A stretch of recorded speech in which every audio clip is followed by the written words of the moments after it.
Assalamualaikum warahmatullahi wabarakatuh. Para pendengar yang hormati sekalian, alhamdulillah kita bersyukur kepada Allah Subhanahu wa taala kerana kita diberikan kesempatan, kekuatan, inayah, hidayah dari Allah Subhanahu wa taala untuk terus hidup dan juga menjalani kehidupan kita ini.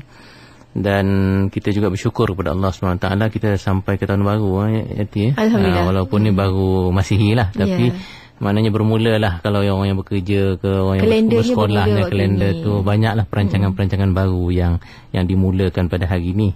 Saya pun pagi tadi hantar anak pergi sekolah, asrama, pendaftaran apa semua hari ni semua diuruskan. Jadi sempat lagi berlari ke IKIM macam tak cuti jugalah hari ni, penuh je lah.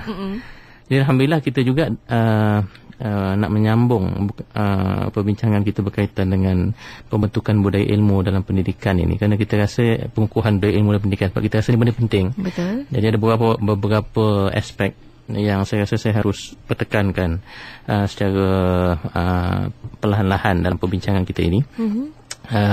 Pada minggu yang lepas kita bincang tentang makna budaya ilmu itu dan kita tekankan beberapa macam aspek-aspek penting dalam takrif budaya ilmu kita. Dan pada hari ini saya nak menekankan satu lagi ciri utama yang harus ada dalam pengukuhan budaya ilmu ni, khususnya dalam pendidikan, iaitu saya ambil satu poin je hari ini, iaitu budaya ilmu ataupun usaha ilmu ini harus berterusan. Betul. Atau berkekalan. Dia tidak boleh bermusim, dia tidak boleh punya tempoh-tempoh tertentu kemudian kita berhenti. Malah sebab itu semangat utlubul ilma minal mahdi ilal lahdi, tuntutlah ilmu daripada buayan hingga ke liang lahat. Itu harus kita ambil semangatnya. Dan sebab itulah kalau kita tengok semangat kita orang Islam ini, kita diajar misalnya anak yang baru lahir itu pun kita sudah ajarkan ilmu yang paling besar dalam Islam, iaitu kita azankan dan kita iqamatkan. Kerana apa? Kita nak seorang yang lahir itu dia mulakan kehidupannya dengan ilmu, dan bukan sebarang ilmu. Dia memulakan kehidupannya dengan ilmu yang paling besar, iaitu ilmu tauhid yang terkandung dalam iqamah ataupun azan itu. Begitu juga kalau kita tengok di akhir kehidupan manusia pun manusia diajar benda yang sama, disyahadahkan, diajar mengucap, ditalqinkan, diajar la ilaha illallah. Kerana apa? Kita nak agama itu menekankan supaya yang akan meninggalkan dunia ini, mengakhiri kehidupan dia di dalam alam ini pun diakhiri dengan ilmu yang besar, iaitu ilmu yang utama, iaitu ilmu tauhid itu. Jadi itu sendiri sudah, saya ingat, satu falsafah yang benar-benar mendalam dalam konteks Islam ini, dari segi kita menghargai tradisi usaha ilmu yang berterusan. Jadi sebab itulah hari ini kita cuba lanjutkan sedikit perbincangan kita tentang penerusan ilmu yang berterusan. Mengapa agaknya ilmu, menuntut ilmu, usaha-usaha keilmuan ini kena berterusan kerana pertama sekali manusia ini, kita dah sebut dahulu, dia merupakan ciptaan Tuhan yang unik sekali. Dia mempunyai akal, dan pada akal inilah letaknya ilmu. Pada akal itulah letaknya ilmu.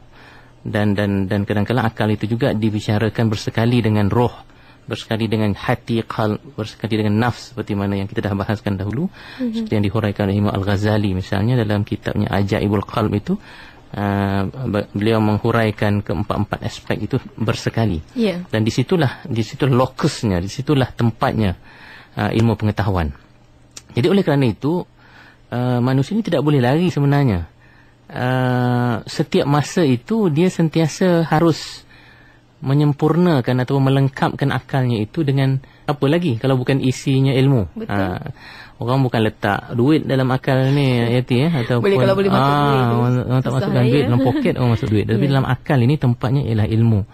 Jadi kalau orang yang akalnya kosong aja, daripada mula, daripada kecil sampai besar kosong aja, tak diisi dengan ilmu, maka dia sebenarnya hilang erti kemanusiaannya. Kerana manusia itu ditakrifkan dengan adanya akal.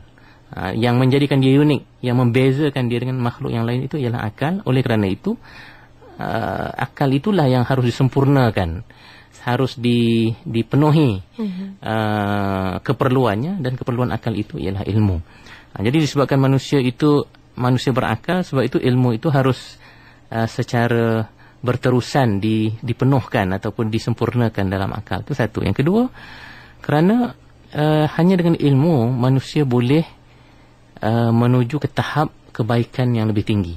Kan orang dengan kata lain, orang jadi baik ni dengan ilmu. Betul. Bukan dengan cara lain. Kan dengan ilmu lah orang akhirnya jadi baik. Itu sebab orang tak baik biasanya dia kata kurang ajar kan. Bahasa kita orang Melayu kurang ajar sebab apa? Dia tak ada ilmu. Bagaimana orang dahulu teliti sebab dia kurang ajar. Kurang ajar tu maksudnya kurang diberikan ilmu lah. Kerana ilmu itu penting untuk menjadikan seseorang itu baik. Dan kita ilmu pendidikan tu beza ya. Pendidikan ini proses kita menyemai ilmu itu. Kita tak bezakanlah dalam konteks kita bincang hari ini. Pendidikan itulah proses penyemaian ilmu dalam ni. Cuma pendidikan ni dia lebih ada sistemnya. Tapi yang lebih umum tu kita kata ilmu lah. Jadi saya tak bezakan antara ilmu dengan pendidikan tu dalam konteks kita hari ini. Maksudnya pendidikan itu kena berterusan. Kerana lagi berterusan ilmu seorang itu, maka berterusanlah kebaikan dan lebih meningkatlah kebaikan yang ada pada diri seorang. Kemudian kenapa? Satu lagi persoalan kenapa perlu ilmu itu kena berterusan? Kerana hidup kita ni tak panjang umur kita ni ada orang yang pendek saja umurnya. Malah yang umur panjang macam kita ni pun taklah panjang sangat, tapi agak panjang lah banding dengan orang yang mungkin ajalnya lebih awal daripada kita. Kebetulan hari ni saya punya hari jadi, hari lahir. Sama hari lahir bukan hari jadi, hari lahir. Hari saya jadi lebih awal lagi saya rasa.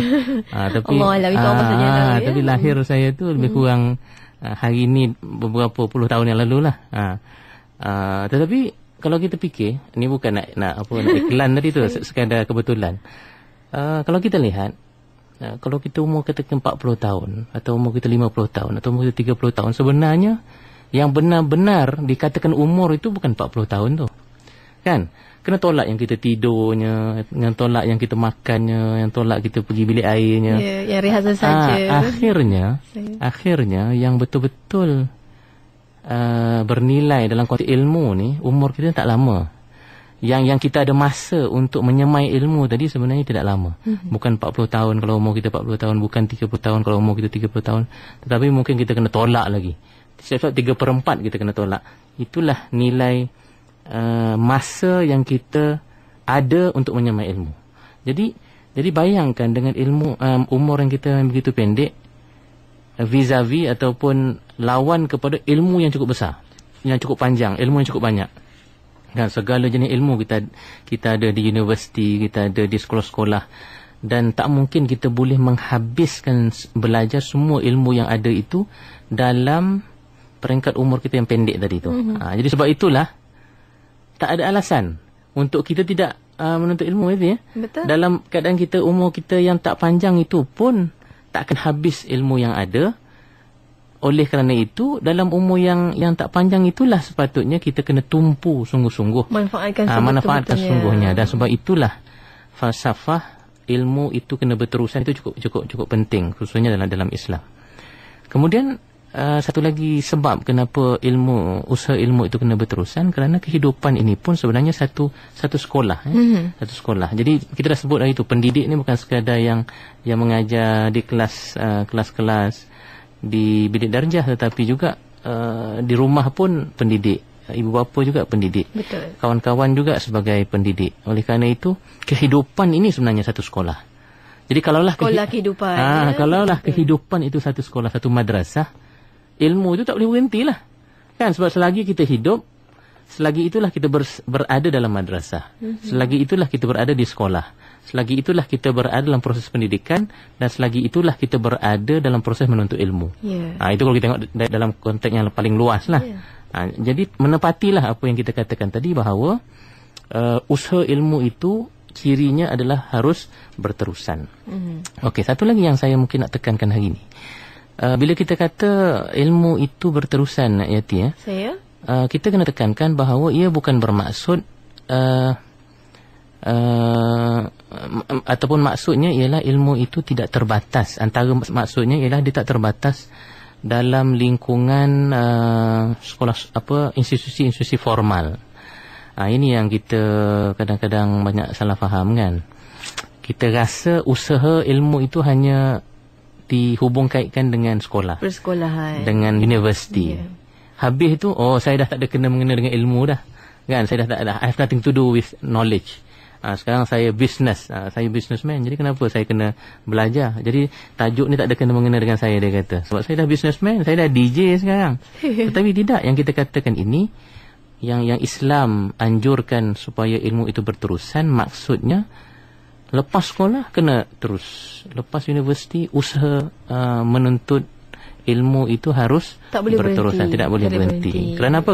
Kerana kita dah sebut sebab-sebabnya tadi. Kalau tidak, kita hilang kemanusiaan kita kalau kita berhenti menuntut ilmu. Tetapi apa option yang ada? Itu persoalannya. Apa option yang ada? Kalau katakan lepas universiti saya nak belajar macam mana lagi, sebab saya dah bekerja. Di sinilah usaha yang dipanggil lifelong learning. Saya ingat banyaklah negara-negara sekarang ni yang bercakap tentang lifelong learning, termasuk Malaysia. Yang terbaru dalam tahun 2011 saya KPT, Kementerian Pendidikan Tinggi, telah melancarkan blueprint dia panggil on inculturation of lifelong learning. Maknanya budaya pelajaran berterusan ni, pembelajaran berterusan. Maksudnya ruang-ruang harus diberikan kepada semua peringkat masyarakat untuk meneruskan pelajarannya, termasuk mereka-mereka yang tidak punya kelayakan asas. Misalnya orang tak ambil SPM, kan makcik-makcik kat kampung dia kata, mak cik ni SPM pun tak ambil, dia kata macam mana makcik nak belajar. Yang sekarang ni ada usaha dekat KPT supaya yang makcik yang tak ada SPM ni pun dia ada ruang, dia ada cara dia macam mana dia boleh masuk. Paling kurang dia boleh ambil mana-mana kursus atau CJ yang berjangka pendek, tapi ruang itu dibuka lah, maknanya mana semua orang berpeluang. Lepas ni dia akan ada website misalnya, kita boleh cari mana di institusi di Malaysia ini yang memberikan peluang. Jadi kita pun ke arah itu, negara kita pun ke arah itu, lifelong learning. Kalau di luar negara dah lama benda ni maknanya walaupun bukan secara rasmi. Kalau kita tengok di UK misalnya, kalau kita tengok saya pergi ke sana baru-baru ni, saya tengok perpustakaan awam itu ujung minggu dipenuhi dengan orang tua-tua. Ambil buku ni baca dalam perpustakaan kan. Kita mungkin kurang sikit orang tua-tua kita dia banyak buat kerja lain di ujung-ujung minggu, aktiviti lain, jaga ayam apa-apa semua kan. Tetapi di sana dia dah jadi satu budaya bahawa yang dah berumur pun, warga emas pun, mereka tidak mau ketinggalan dalam konteks budaya ilmu, dan mereka akan bertumpu kepada tempat-tempat yang penting dalam konteks ilmu, seperti perpustakaan, seperti mungkin universiti-universiti yang menawarkan kelas-kelas hujung minggu dan lain-lain lagi. Dan saya ingat kita pun ke arah itu. Itu satu lagi poin yang mungkin saya nak cakap dalam konteks itu. Kadang-kala bila kita bercakap tentang begini, ramai juga yang kata memang saya akan terus sambung belajar kerana saya nak dapatkan skill-skill yang saya tak ada. Misalnya skill perniagaan, skill komputer dan lain-lain lagi. Penambahbaikan.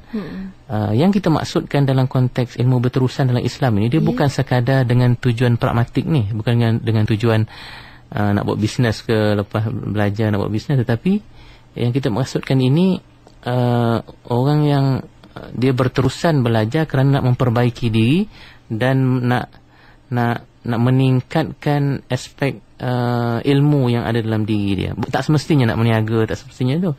Sebab itu dalam konteks orang Islam ni, saya rasa yang paling utama ialah kita kena memperdalamkan ilmu-ilmu fardu ain kita misalnya. Memantapkan itu, kerana itu persediaan yang kita nak pergi jauh ni. Betul. Kan, matlamat yang sebenar kita. Di samping kita tak nafikan kepentingan yang tadilah, nak bisnes ke, nak apa semua. Tapi falsafah yang kita kata ilmu berterusan ni lebih kepada ilmu yang kita rasa begitu penting dalam konteks kehidupan kita yang lebih kekal abadi. InsyaAllah. Jadi sebab itulah mungkin poin akhir saya sebelum kalau ada perbincangan kan, bagaimana kita nak melihat, misalnya kita nak menilai, kita nak assess kita punya diri ni dalam konteks ilmu yang berterusan ni, dalam konteks negara misalnya, apa manifestasi dia bila kita nak supaya ilmu itu berterusan. Misalnya semua rakyat misalnya mesti berusaha ke arah meneruskan pembelajaran kan, maknanya tidak rasa puas dengan satu peringkat pembelajaran sahaja. Kalau dalam konteks formal misalnya lepas buat ijazah, ada je keinginan nak sambung kalau boleh di peringkat master ke di peringkat PhD, itu di peringkat formal lah. Tapi tak semua orang boleh mampu untuk buat perkara itu. Tapi peringkat informal pun paling kurang sambunglah belajar di masjid-masjid kan, ada banyak pengajian-pengajian, kuliah-kuliah sekarang ni banyak betul kuliah, sama ada secara kecil-kecilan, yang secara besar-besaran pun ada. Tok guru yang popular pun ada sekarang ni, beribu-ribu orang kadang-kadang dengar dia baca kitab ke apa semua. Jadi itu sebenarnya usaha untuk kita menambah ilmu kita dan nak memastikan bahawa proses atau usul ilmu itu berterusan seperti mana yang kita sebut dalam falsafah atau penciri ilmu yang kita sebut pada hari ini. Khutub khanah misalnya sepatutnya diperbanyakkan dan dipelbagaikan dari segi bahan-bahannya. Janganlah hanya buku-buku tentang memasak atau apa semua sahaja kan, tapi banyak kategori itu diperluaskanlah supaya semua orang itu ada ruang minat dia tu dipenuhi dengan buku-buku yang pelbagai yang ada. Sumbernya kadang-kadang tak mencukupi diberikan. Kemudian pembiayaan misalnya, bagaimana kita membiayai mereka-mereka yang nak menambah ilmu ni. Biasiswa itu kena ditambah dan kena digalakkan. Bukan sahaja sekadar daripada kerajaan tapi juga daripada swasta pun, syarikat-syarikat memberikan, okey kami akan sponsor katanya orang-orang yang nak menyambung belajar kan. Tak semestinya kepentingan tu balik kepada syarikat itu, tapi syarikat tu sendiri pun atas dasar inilah semangat ilmu ni, dia hanya memberikan, okey katakan dia ada bajet sekian-sekian, ini untuk individu-individu yang minatkan ilmu boleh guna dana ini untuk menyambung besar pembelajaran. Pahalanya besar. Kemudian penerbitan dan penterjemahan karya-karya ini juga saya ingat di sini kita masih agak perlahan berbanding dengan di Indonesia misalnya. Karya-karya yang keluar katakan bulan ini di Amerika misalnya, mungkin bulan depan dah ada orang yang terjemahkan. Buku itu dah keluar terjemah. Jadi walaupun dalam bahasa tempatan, tetapi paling kurang karya-karya yang penting itu diketahui. Isi kandungannya itu, mesejnya sampai. Jadi kita pun kena begitu kalau boleh karya-karya besar itu make it available kepada masyarakat. Yang lebih kecil saya ingat dalam konteks organisasi misalnya, mana pekerja-pekerja ataupun staf-staf kita yang nak sambung belajar harus dimudahkan. Library kena ada lah kalau boleh di pejabat-pejabat. Di pejabat-pejabat. Jadi, kalau boleh di IKIM FM ni, mana-mana sudut ke kita cuba buat, kita letak buku-buku yang kalau ada DJ-DJ yang free time, duduk di situ, ambil buku dan baca dan tambah ilmu dengan pembacaan, dan mungkin boleh berbincang juga. Tahulah kopi satu kan kat situ percuma lah kan untuk orang yang nak duduk, dan itu akan menambahkan motivasi untuk idea yang baik mereka duduk di situ. Jadi kalau boleh di tiap-tiap sudut pejabat itu ada ruang buku, bahan-bahan bacaan yang baik, yang nilai itu kena dilihat juga kan, biar dan masing-masing bukan nak kualiti saja, kualitinya dapat manfaat daripada bacaan itu. Dan kalau boleh ada perbincangan ilmiah yang dijalankan di setiap peringkat. Ujung bulan misalnya satu perbincangan ilmu yang dibuat di IKIM FM ni, kan, untuk staf-staf. Tak semestinya dalam radio ni, tetapi untuk perbincangan di kalangan staf di sini untuk berbincang tentang ilmu. Kemudian akhir sekali mungkin di peringkat yang lebih kecil, di peringkat keluarga kita lah, yang kita lihat kita ni tempat kerja, tapi di tempat keluarga kita tak melihat.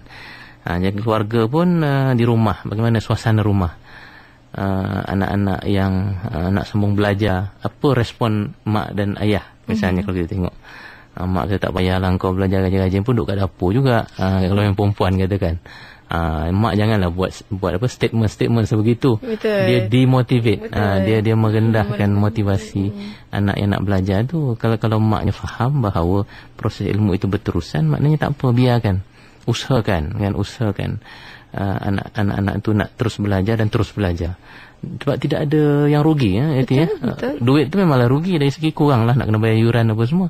Tetapi dia punya pulangannya itu cukup besar. Berpanjangan. Kerana dengan ilmu itu, anak itu dia menjadi manusia lain sebenarnya, manusia yang lebih tinggi daya akliyahnya, daya hikmahnya, dan akan menambah nilai kepada keluarga itu. Kepada keluarga itu. Maknanya tidak ada kerugian langsung kalau kita melabur dalam konteks ilmu pengetahuan ini dengan cara memberi ruang anak-anak kita ni terus belajar dalam apa bentuk sekalipun. Di rumah pun macam kalau di pejabat tadi, kalau boleh adalah ruang-ruang yang ibu atau ayah itu sudut bacaan dan bacaan itu kalau boleh kepelbagaikan. Berikan ensiklopedia yang baik-baik untuk anak-anak.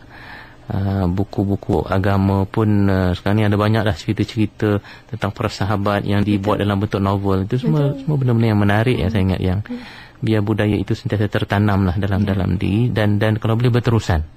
Anak dah balik jadi profesional, doktor ke apa ke, dia balik tu dia masih ada suka dengan suasana rumah yang penuh dengan budaya ilmu, ada benda-benda yang dia boleh baca dan lain-lain lagi.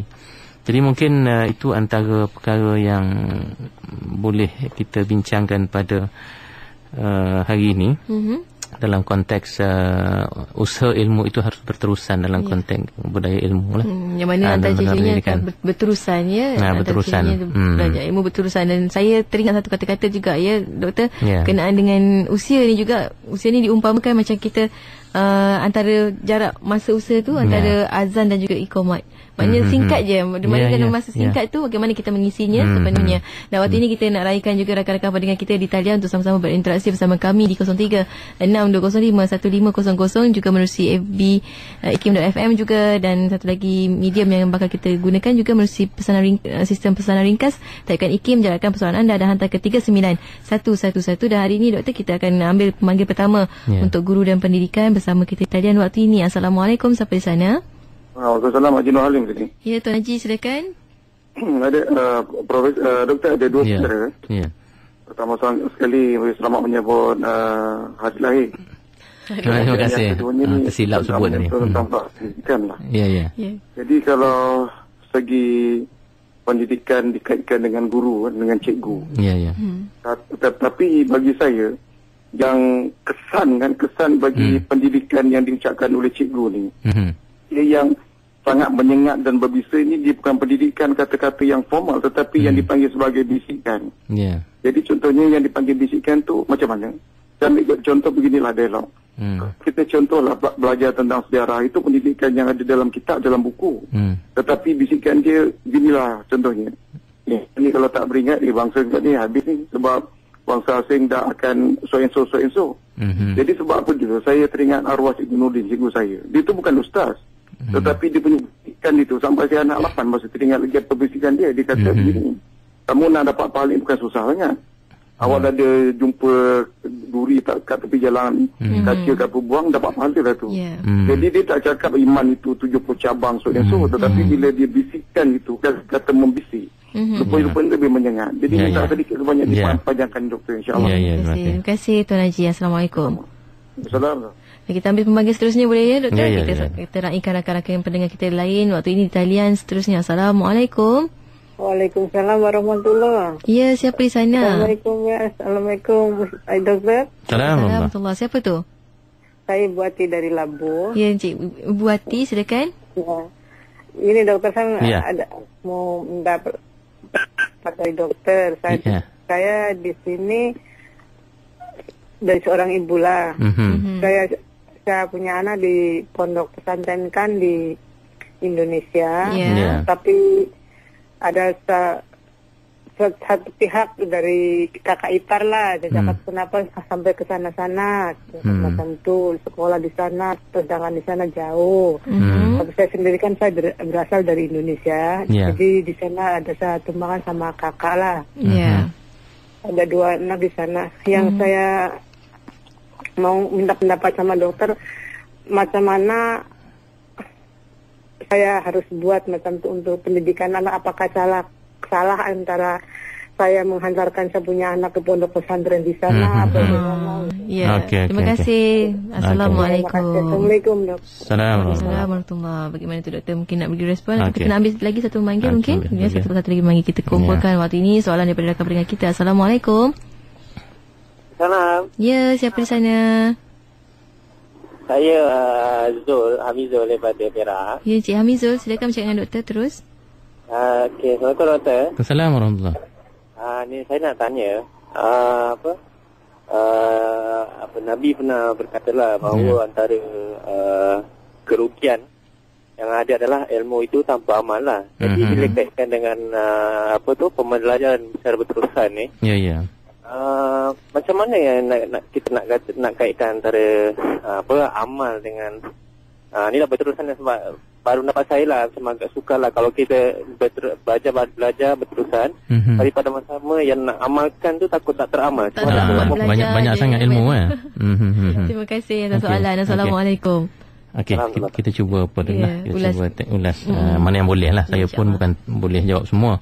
Haji Nur Halim ni betul lah, maksudnya guru itu dia bukan hanya tertakluk kepada pelajaran yang dia ajar secara formal itu saja kan.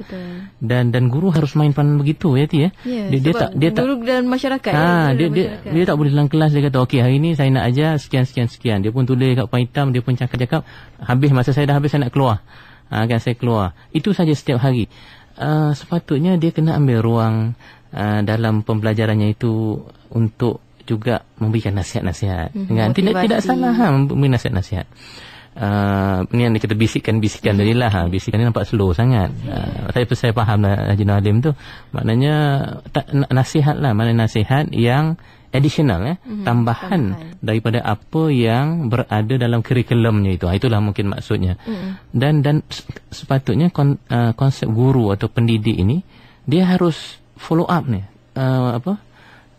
Menyusul susuli apa yang diajar dalam kelas itu kepada pelajarnya itu di luar kelas juga, di keluar kelas juga. Misalnya kalau dia dah ajar secara formal dalam kelas, tiba-tiba dia nampak anak muridnya yang sama di luar kat padang sana mungkin mengusik-ngusik pelajar lain ataupun sepat kasangan pelajar lain. Sepatutnya dia rasa bertanggungjawab. Dia kata itu pelajar saya tu dalam kelas tadi. Kenapa dalam kelas dia baik tapi di luar dia tak baik? Sepatutnya dia kena pergi dan tegurnya di luar sana. Maknanya dia punya tugas guru itu mesti melangkaui kelas, melangkaui kurikulum, melangkaui ruang-ruang fizikal pendidikan, kelas dan lain-lain lagi. Malah kalau boleh dia juga harus ni, kalau cikgu yang mungkin lebih advance lagi, dia telefon mak ayah dia. Macam mana dengan si Arif yang belajar saya belajar sains saja, bukannya belajar akhlak ataupun agama, tapi dia concern, dia juga berasa prihatin terhadap perkembangan akhlakiah anak muridnya tu. Tanya mak ayah macam mana dia dekat rumah, saya harap dia baik, dekat kelas dia baik, dan saya harap kat rumah juga dia baik. Jadi bayangkan apa rasa ibu bapanya. Cikgu sains saja kan, ajar sains saja, tapi mengambil berat tentang akhlak, mengambil berat. Yang ini pendidik yang sebenar. Dan ini yang maknanya tambahan-tambahan itu yang lebih berharga kadang-kadang. Sebab kadang-kala yang bersifat formal itu pelajar pun ambil dalam fikirannya nak dimuntahkan balik dalam peperiksaan sahaja. Tapi kalau bisikan-bisikan, kalau bahasa Haji Nur Halim tadi, bisikan-bisikan itu dia tak masuk periksa tu. Tapi dia lebih mendalam lagi kerana dia memberikan kesan kehidupan jangka panjang di luar, dan juga yang paling penting sekali di akhirat nanti bila dia menjadi seorang yang baik. Bu Wati tadi bercakap tentang apakah pendidikan antara pondok pesantren itu baik untuk dia ataupun ada cara-cara pendidikan yang lain. Saya rasa pesantren dia punya keunikan dan juga kelebihannya tersendiri. tidak salah untuk kita menghantar anak-anak kita ke pesantren kerana kekuatan pesantren ni atau pondok lah dalam konteks kita sekarang ni ialah kekuatan. Saya cakap tentang kekuatan dulu. Kekuatannya ialah mereka ini punya kemampuan, Profesor saya dulu pernah ajar, dia kata encapsulation. Maknanya dia ilmu-ilmu yang banyak-banyak itu dipadatkan dalam bentuk kapsul. Tapi kapsul dalam konteks pondok ni matan-matan. Sebab itu di pondok-pondok dia membaca matan-matan teks yang pendek, tetapi bila huraiannya itu panjang. Tapi matannya itu dihafal tu. Jadi matan tentang nahu, matan tentang akidah, matan tentang fikih itu dihafal. Kemudian dipelajari juga dari segi huraian-huraiannya. Jadi paling kurang matan tu ada dalam kepalanya. Jadi saya rasa kalau mereka-mereka yang menjalani pendidikan di pesantren ataupun pondok ini, mereka punya kekuatan itu. Hafalannya kuat dan juga banyak perkara yang dihafal dan sebahagiannya boleh menghuraikan. Akan tetapi saya melihat dalam konteks sekarang, dunia masa ini, pondok pesantren ini juga mereka harus diperkasa dalam konteks ilmu-ilmu semasa. Anak-anak pondok ini, santri-santri dalam konteks Indonesia itu harus juga dipenuhkan dada mereka dengan ilmu-ilmu contemporary, pemikiran-pemikiran kontemporari, supaya mereka nanti mampu menggunakan matan-matan dan huraian-huraian yang mereka pelajari tadi untuk berhadapan secara berdepan dengan cabaran-cabaran semasa. Yang itu saya tengok ada sedikit kekurangan dalam konteks pesantren. Walaupun sebahagian pesantren sudah mula membuka ruang itu ke arah anak-anak didiknya itu punya kekuatan-kekuatan kontemporari. Jadi saya rasa boleh saja ibu hantar anak ke pondok pesantren, tetapi nanti ditambah lagi dengan ilmu-ilmu kontemporari supaya ia mampu berdepan dengan cabaran-cabaran semasa. InsyaAllah. Encik Hamizul tadi bercakap tentang ilmu tanpa amal, banyak sangat belajar berterusan nanti tak amal juga. Asyik nak kena belajar tapi bila nak kena amalkan. Okey, kita kena ingat bahawa ilmu ni ada banyak bentuk, hanya banyak jenis Ayati dan Encik Hamizul. Ada ilmu yang amalannya itu tidak semestinya amalan yang bersifat fizikal. Saya bagi contoh ilmu akidah. Ilmu akidah ni, ilmu tauhid ni ilmu yang paling penting dalam Islam. Tapi dia bukan kena amal macam solat, macam apa semua. Dia amalan hati dan kepercayaan. Itulah amalannya. Dan dia penting, dan kita harus berterusan belajar dan terus belajar. Tetapi kalau kita belajar ilmu fiqh misalnya, fiqh sudah pasti kita harus amalkan. Belajar solat tapi tak solat, itu teruk sangatlah. Jadi kita harus jelas dari segi ada ilmu-ilmu yang dia ada implikasi amalan yang direct, macam semayang, belajar tentang solat, belajar tentang katakanlah accounting misalnya, kalau dalam konteks ilmu fardu kifayah accounting, tapi tak pernah kira duit pun. Belajar accounting tapi tak pernah terlibat dengan pengiraan duit. Jadi apa guna dia belajar accounting? Betul. Jadi di situ kena adalah implikasi amalannya. Tetapi banyak sekali ilmu-ilmu yang sifatnya kita kena faham, kita kena sematkan dalam dada. Yang itu harus berterusan kita faham dan harus belajar dan terus belajar. Jadi bagi saya tidak salah untuk kita berterusan belajar. Tetapi mana ilmu-ilmu yang ada implikasi amalan itu haruslah kita buktikan ataupun kita terjemahkan dalam bentuk amalan. Dalam konteks agama misalnya, kalau ilmu fikih, ilmu fiqh misalnya, itu ilmu yang ada implikasi amalan. Ilmu muamalah kan, belajar tentang ekonomi Islam misalnya, baiklah. Yang terbaik kita amalkan, kita buat apa yang kita pelajari itu. Tapi kalau ilmu akidah misalnya, ilmu tasawuf, itu merupakan amalan hati. Itu penting, dia juga penting, tapi dia di dalam. Jadi kalau kita lagi banyak belajar, lagi kita boleh perkukuhkan aspek dalaman kita. Walaupun dia tak nampak, mungkin kesannya ada, kesan akhlakiahnya ada, tetapi yang lebih penting dia bermula dengan yang di dalam. Dan itu tak boleh diluahkan, orang tak tahu. Tak boleh diluahkan. Dia luah dalam bentuk akhlak lah. Akhlak tu baik. Tapi hati itu yang sebenarnya menjadi teras kepada kebaikan itu. Ya, insya-Allah. Dan waktu ini kita nak raikan lagi soalan daripada rakan kita di FB, daripada Khairul Anwar Ismail. Kita, Assalamualaikum doktor. Kata soalan beliau adalah bagaimana mahu mendidik budaya ilmu dalam kalangan siswa-siswi IPT. Doktor. Itu mimbabil aula lah dalam bahasa Arab, maknanya lebih-lebih lagi lah. Sepatutnya orang yang duduk di Menara Gading ini untuk mempunyai budaya ilmu yang lebih kuat berbanding yang lain-lain. Tapi saya fahamlah maksud mungkin saudara Khairul tadi. Di universiti pun sekarang ni nampak seolah-olah macam budaya itu melonggar. Tidak kokoh. Jadi sebab itu saya rasa macam saya sebut tadi lah, contoh-contoh yang saya sebut tadi dalam konteks IPT pun, guru-guru, pensyarah-pensyarah yang mengajar jangan hanya sekadar terikat dengan manual dan juga kurikulum yang ada saja. Patutnya pensyarah itu yang memberikan motivasi. Habis kelas 40 minit, ada 5 minit lagi ni saya nak bagi khutbah. Khutbah yang baiklah. Saya nak bagi nasihat sikit. Bagi nasihat, bagi didikan, bagi aspek-aspek yang mungkin tak sempat nak di cover dalam kurikulum itu, boleh diberikan supaya pelajar itu merasakan bahawa pensyarahnya ini bukan sekadar pensyarah dia punya subjek sahaja, tetapi juga dia juga guru saya, dia juga pendidik saya, dan dia akan ingat nasihat-nasihat yang diberikan oleh guru itu secara berterusan sampai bila-bila. Dan doktor, saya tertarik juga bila cakap tentang itu, sebab kalau kita lihat pelajar-pelajar IPT, IPTS, IPTA sebagainya, mereka ini aktif penuh dengan tenaga. Jadi sebenarnya bagaimana kita nak salurkan tenaga tersebut kepada yang baik dengan cara menerapkan budaya ilmu tu macam mana. Sebab itu saya rasa pelajar, masa saya mengajar di universiti dulu, saya selalu ingatkan pelajar, mereka harus aktif dalam persatuan dalam ni. Tetapi mereka juga harus ingat bahawa sebab mereka berada di universiti itulah sebab ilmu. Sebab ilmu. Yang itu dia punya core business yang dia tak boleh tinggalkan. Sebab itu kalau dia terlalu aktif dengan persatuan dan aktiviti luar, tapi akhirnya dia fail periksa misalnya, ataupun markahnya makin lama makin menurun, saya rasa dia dah lari daripada intipati sebab kenapa dia berada di situ. Betul. Sebab itulah sebagai seorang pelajar, jadikanlah ilmu itu juga satu aktiviti. Kalau kita jadi aktivism yang bersifat intelektual. Maknanya kita panggil pelajar-pelajar kita buat perkumpulan, hari ini kita bincang ilmu. Kita bincang isu dalam bentuk yang ilmiah. Dan kita jadikan ini sebagai gerakan kita. Selalunya gerakan pelajar ni dia fikir dia nak keluar saja. Dia nak keluar aktiviti di luar, tapi dia tak pernah melihat gerakan ilmu itu sebagai satu gerakan juga, satu aktiviti.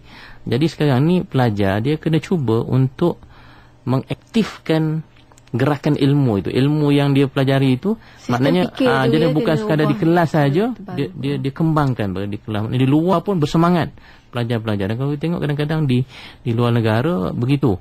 Maknanya pelajar-pelajar itu begitu bertenaga kalau nak bercakap tentang isu-isu keilmuan walaupun di luar bilik darjah. Dan saya ingat itu satu benda yang harus diterapkan dalam konteks budaya. Tak perlu kita tunggu untuk ada satu persatuan untuk berbincang. Jadi kita masuk persatuan tersebut barulah ada perbincangan. Maknanya tak perlu maknanya kena tubuhkan sendiri. Ataupun sekarang ni dia orang buat speech corner katakan di universiti ada speech corner, tapi kadang-kadang bercakap tentang isu-isu hak pelajar apa semua. Tapi kenapa tak speech corner? Okey, saya sekarang nak bercakap tentang falsafah. Ilmu lah kan, tentang apa, tentang kadang-kadang mungkin terasa benda tu terlampau tinggi, doktor. Bidang mereka ada. Jangan cakap tentang bidang mereka, tentang kalau bidang yang undang-undang, mari kita bincang tentang undang-undang Islam dalam konteks ilmu lah kan. Jadi dia sampaikan, kemudian yang lain boleh bertanya apa semua. Jadi kan itu sebagai satu dynamic, benda yang dynamic dalam konteks perbincangan di luar kelas. Jadi barulah dia lebih menarik dan budaya ilmu itu akan tertanam. Subhanallah. Sebenarnya banyak benda kita boleh buat kalau kita nak budayakan ilmu. Kata orang pucuk pangkalnya usaha Dan mungkin kita pun dah sampai ke hujung pertemuan untuk hari ini. Mungkin kita nak berikan sedikit kesimpulan atas tajuk kita, pengukuhan budaya ilmu dalam pendidikan bahagian 2 tentang ilmu yang berpanjangan ini. Hari ini kita bercakap tentang ilmu yang berterusan lah. Maksudnya ini satu ciri dalam konteks pembentukan budaya ilmu dalam pendidikan, bahawa usaha-usaha keilmuan itu dalam konteks seorang insan, seorang Muslim itu dia harus berterusan, berkekalan. Tidak ada tempoh masa yang tertentu dan tidak terikat dengan yang formal sahaja. Maksudnya dia kena harus berterusan supaya itu nanti akan mengangkat martabat kemanusiaannya, mengangkat martabat akalnya, dan mengangkat martabat ilmu, hikmah yang ada dalam dirinya. Dan itu juga tepat dengan semangat bahawa bahawa dalam Islam kehidupan ini juga satu madrasah, satu usaha kita belajar. Belajar ilmu itu cahaya, kata Imam Syafi'i. Oleh kerana itu siapa yang punya ilmu itu lebih banyak ilmunya, lebih terang. Dan bukan sekadar terang, dia juga menerangi yang lain. Kan? Dia menerangi yang lain. Kalau lilin dia terbakar kan. Betul. Dia habis. Tapi dalam konteks ilmu ni, dia terang, dia juga bercahaya, tetapi dia juga memberi cahaya kepada yang lain. Jadi saya ingat sebab itu usaha itu harus berterusan sampailah ke akhir hayat kita. InsyaAllah. Dan kata orang, kalau kita, bagaimana yang doktor nyatakan tadi, ilmu adalah cahaya. Pastinya cahaya itu akan menerangi hidup kita. Jangan sampai kita silau dengan cahaya tersebut. Betul ya. Jadi pandai-pandai kita tapis dan pandai-pandai kita cari ilmu terbaik untuk kehidupan kita dunia dan akhirat. InsyaAllah. Apa pun saya dah ucapkan terima kasih kepada yang bagi doktor. Sama-sama. Atas perkongsian pada minggu ini. InsyaAllah minggu hadapan kita bersama lagi doktor. Assalamualaikum. Waalaikumsalam warahmatullahi.